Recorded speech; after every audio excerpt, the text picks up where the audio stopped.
안녕하세요. 5월 15일 아침엔 묵상에 오신 성도님들 한 분 한 분을 진심으로 환영합니다. 오늘 이 아침에 저희가 함께 묵상할 말씀은 창세기 9장 1절에서 29절까지의 말씀입니다. 오늘 본문은 홍수 심판 이후에 하나님과 또 노아와 새로운 언약을 맺은 그러한 장면들이 나옵니다. 홍수가 끝나고 기다림 끝에 이제 밖으로 나온 노아. 하나님께서 오늘 본문 1절에 보면은 이렇게 말씀하십니다. 너희는 자녀를 많이 낳고 번성하여 땅을 가득 채워라. 축복의 말씀으로 시작하시죠. 사실 노아와 그의 가족들은 엄청난 심판의 현장을 경험했던 사람들입니다. 세상이 물로 무너지는 것을 두 눈으로 직접 보고 경험했으며 이 모든 과정들을 지나왔죠. 사실 인간적으로 본다면 얼마나 위축되고 또 두렵고 그렇겠습니까? 앞으로 어떻게 살아가야 할지, 혹 또 하나님께서 이러한 심판을 다시 하시면 어떡하시지? 그리고 다시 또 이 황폐한 땅에 다시 시작할 수 있을까? 그렇게 소심할 법도 한 노아에게 하나님께서 가장 먼저 복의 말씀을 전하시죠. 우리의 인생도 때로는 실패를 경험하고 좌절을 경험하고 무너짐을 경험하며 또 상처를 경험하며 살아갑니다. 그 시간들이 지나고 나면 자연스럽게 마음들이 위축되고 또 줄어들 수밖에, 또 소심해질 수밖에 없는 것이 또 자연스러운 현상이죠. 다시 시작하는 것이 두렵고 떨릴 것입니다. 또 실패할 수도 있고 또 앞으로 나아가는 것이 부담스러울 수도 있죠.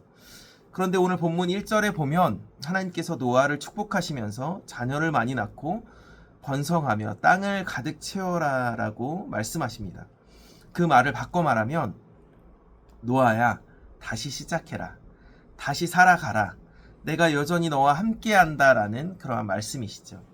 어제도 말씀드렸다시피 하나님께서는 티 안 나게 일하고 계셨습니다. 노아가 직접 볼 수 없었지만 바람을 불어 물들을 없앴고 또 우리 삶 가운데 티 안 나게 보이지 않게 일하고 계십니다. 티가 나면 좋은데 간혹 티 안 나게 일하고 계시는 하나님을 경험하게 되죠. 우리가 넘어졌다고 해도 보이지 않는 곳에서 여전히 우리를 붙들고 계신 분이 바로 우리 하나님이십니다. 그렇게 모든 일이 끝나고 하나님께서 언약의 증거를 주시죠. 그게 뭡니까? 바로 오늘 본문에 나온 무지개입니다. 어제도 비가 계속 많이 내렸는데요. 간혹 비 온 뒤 쌍무지개가 나올 때가 있습니다. 저는 그걸 너무 이쁘고 아름답게 항상 구경합니다.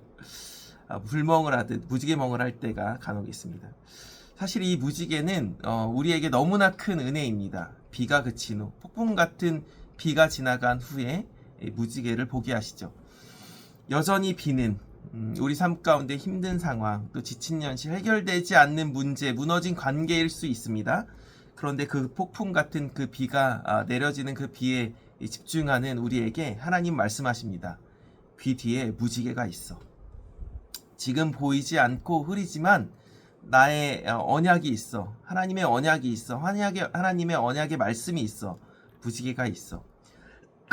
우리의 신앙의 여정은 때로는 현 상황에 너무 몰두할 때가 또 너무 깊이 빠질 때가 있습니다. 그러나 믿음의 신앙의 여정은 그 하나님의 말씀, 그 하나님의 언약을 붙드는 삶입니다. 하나님의 약속을 붙드는 모습, 내가 너와 함께 하겠다고 말씀하시는 그 음성에 반응하는 것이죠. 그리고 또 오늘 본문 후반부에 보면 조금 의아한 장면이 나옵니다. 바로 그렇게 하나님의 은혜를 받은 그 노아가 포도주로 인해 실수하는 그러한 장면이 나오게 되죠. 제가 화요일인가요? 노아가 완벽해서, 노아가 율법을 잘 지켜서, 노아가 의로워서 은혜를 받은 사람이 아니었다라고 제가 이야기를 나누었습니다. 노아 역시도 사람인지라 실수할 수 있습니다. 바로 오늘 본문의 모습처럼 말이죠. 하나님 앞에 완전한 사람은 없습니다. 하나님께서 마음이 합했다고 말씀하신 그 다윈 역시도 하나님 앞에 범죄하는 모습을 저희는 성경을 통해 확인할 수 있죠. 저는 노아의 실수도 그렇지만 노아의 실수를 대하는 자녀들의 태도가 참 곱씹어졌습니다.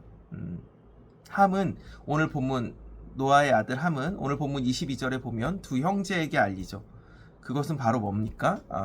아버지의 실수를 드러나게 합니다. 그리고 나머지 셈과 야벳은 뒷걸음질 치면서 아버지의 실수를 덮어줍니다. 우리의 신앙생활은 혼자만 하는 것이 아닙니다. 함께 공동체를 이루어 또 하나님의 나라를 이루어가는 것이죠. 제가 누누이 이야기했지만 저 역시도 생각으로 때로는 행동으로 죄를 지으며 살 때가 너무 많이 있습니다. 그게 고의적일 수도 있고 또 본문에 나온 노아처럼 실수일 수도 있습니다. 그런데 그러한 상황 가운데 필요하다면 또 하나님께서 드러내기를 원하시는 것도 있지만 전반적으로 사랑으로 덮어주고 또 기도해주고 또 함께 마음을 모아주는 것이 아름다운 공동체 또 교회의 모습이지 않을까 생각해 봅니다. 서로의 약점을 공격하고 지적하는 공동체가 아니라 기도로 덮어주고 사랑으로 세워주는 공동체, 그것이 바로 하나님께서 오늘 우리의 가정, 나아가 함께 공동체, 함께하는 교회의 모습이지 않을까 묵상해 보았습니다. 또 하루가 시작되었습니다. 오늘 하루만큼은 하나님께서 베풀어 주신 은혜, 즉 하나님께서 베풀어 주신 은혜 무지개를 떠올리며 감사하고, 또 혹시 내 주변에 연약함으로 인해 저지른 그러한 실수들이 보이는 그러한 지체들이 있다면 나의 기도가 필요한 지체가 있다는 것을 다시 한번 확인하시고 또 그를 위해 사랑으로 기도해주는 시간을 가져보면 어떨까 싶습니다.